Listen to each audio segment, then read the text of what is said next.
sa cafeteria, pakilipit. Tapos DJ ko, yung mga gibres nyo sa Isame,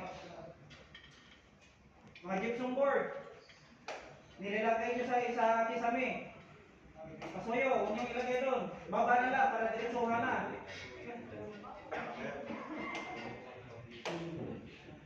Tapos J-Bob, sir, materialis nyo na sa hallway, pakitanggal, pakilipat doon. Pakilipat na lang sa hallway.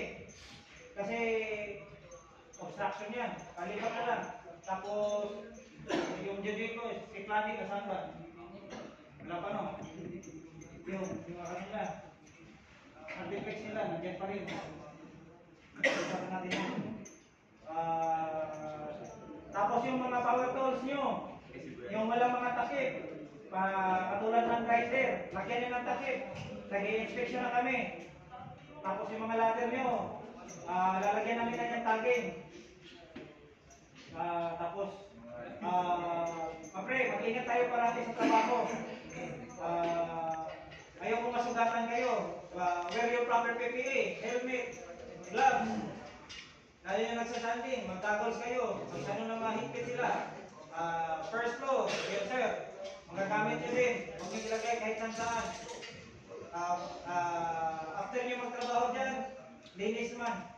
Yung mga basura nyo, lagay nyo lang sa cargo elevator. Yan pa rin. Sana naman po, nakikinig kayo. Hindi po yung nakikinig lang kayo dito, tapos yung talikod ko, yung instruction natin lahat, wala na. Di na tayo mga bata dito, matatanda na tayo pareho. Alam na natin yung tama at mali, di ba? Yun lang. Concern po, kung sino may concern, sabihin nyo para malaman na natin ngayon, masito na natin yung mga concern nyo. Wala ba concern? Sigurado kayo, baka paglalagay ko to, mayroon natin yung concern. Iba mas mabuti yung nandito tayo para malaman niyo yung mga concern nyo. Bawat sampun o trade con, masito natin kagad. Diba? Ayaw ko yung concern na pagtalikod ko, ayun na. May sinasabi na, mas mabuti yung nandito tayo, nagkaharapan tayo.